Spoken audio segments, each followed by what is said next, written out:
Coach, before we get to any questions, your thoughts on last week's win against New Mexico State? Well, certainly a good win, and again, our team being able to come back in the fourth quarter and get a good win, had a couple of special teams plays that was able to help us out.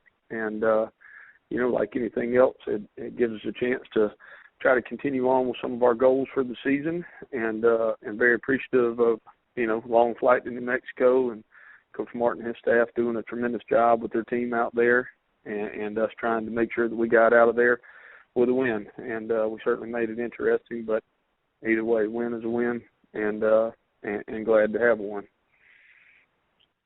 And, Coach, your thoughts on the upcoming game on Thursday night against Appalachian State? Well, as you said earlier, you're talking about a very intense rivalry, and two teams that have been going against each other for a long time, and certainly, over the last, 15 to 20 years and how intense it's become. And, it's certainly with us also moving up together a couple of years ago, and Coach Satterfield and his staff doing the tremendous job that they've done through the last couple of years, and all the things Coach Moore was able to do for forever there prior to that. So it's an important game for us for a lot of different reasons. It's important because it's the team that we're playing this week. It's important to us because it is a special deal when we play App, and we're excited to be back in Paulson. It's been 5 weeks since we've been here, so excited to be able to play in front of on a national stage and in our home stadium. And, Coach, Young Hoi Koo was the Special Teams Player of the Week in the Sun Belt this week. How big was his performance on Saturday, where he made 3 field goals and, now has made all 13 of his field goals this year? Yep, Young Hoi's having an excellent year, and put in a tremendous amount of work in the off season, and he's like you said, he's 13 for 13, and when you feel like you can go down there and get a drive and really put it from kind of anywhere and feel like you're going to be successful, it certainly eases your mind every time you sit there and have to go through the decision-making process. But he's had an excellent year. All right, Coach, our first questions come from Brett Stretlow with the Winston-Salem Journal. Hey, Coach, with injuries kind of shaking up your quarterback rotation, can you just kind of give an update on where that stands health-wise and just how you kind of look at that moving into Thursday? Well, we try to prefer not to give out a bunch of injury status stuff, but, at the end of the day, we'd like to be able to see Fabian be able to play. Certainly wasn't able to last week, but, we'll try to sit there and make a decision later on in the week as to where he's at. And then, we certainly feel like both Kevin and Seth are healthy enough to be able to be ready to go. What time did you guys get back to Statesboro, and can you kind of just reflect back on what that tough stretch of road games was like for this crew? We actually took a little bit different approach to this past weekend. We were playing at 6 o'clock Mountain Time, which, as you know, is 8 o'clock for us Eastern Time, and we knew that we had a long flight, and we also knew that we had the quick turnaround with the game on Thursday night. So we actually drove, from Las Cruces back to El Paso, and we stayed Saturday night. Never done that before, but we certainly did not want to be getting back in at, 7 or 8 in the morning and feel like, particularly on a short week where there's no time anyway, and where everybody lacks rest, we did not want our players where they weren't able to get at least a 7 or 8 hour night's sleep. So we tried to do the best that we could and got up the next morning and came back then.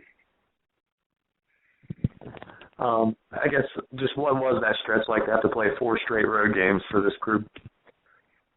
Well, it's certainly a challenge, and we're really excited about being back here in Paulson. There is a lot of management from a time perspective and all the things that go into it. And, having kind of started this thing in Michigan and then finishing it in New Mexico, we've been kind of all around. And, but we're certainly excited that it's over with, I can tell you that.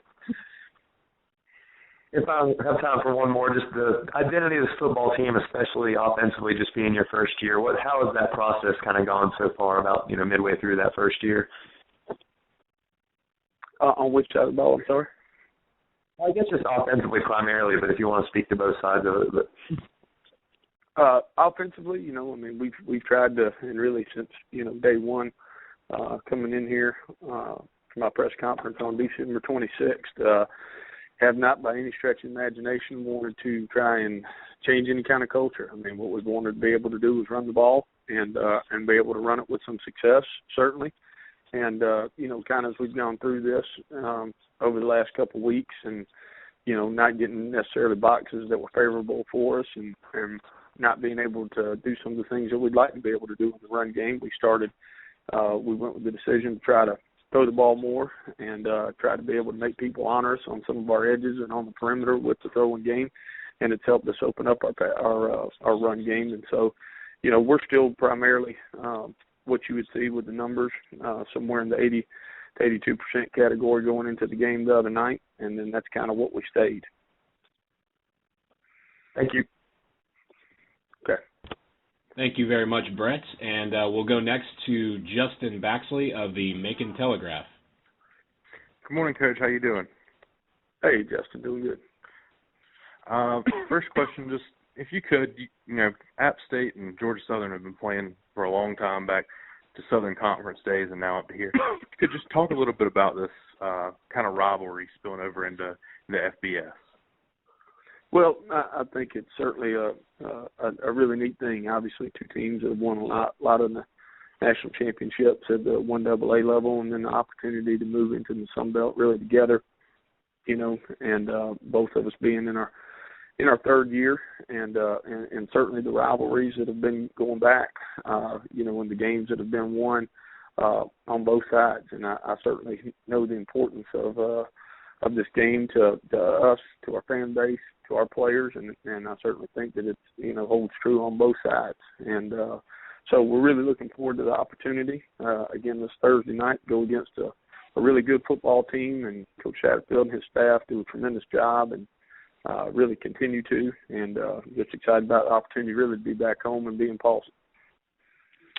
You guys have competed, the two teams have competed obviously for Southern Conference championships, but now you're up at the Sun Belt level, and it seems like this is another game where it could decide, who wins the conference long term, as far as, you guys still controlling your own destiny. Could you talk a little bit about that?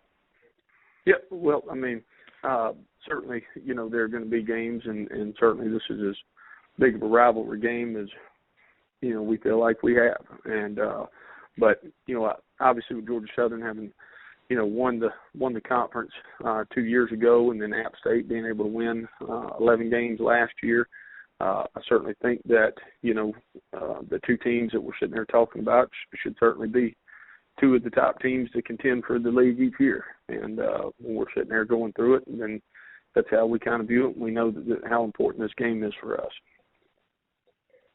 All right, Coach. Well, I appreciate it. You have a good one. Y'all too. Thank you. Thank you very much, Justin, and thank you, Coach Summers. That's all the time we have today. We appreciate it as always. Okay. Thank y'all so much.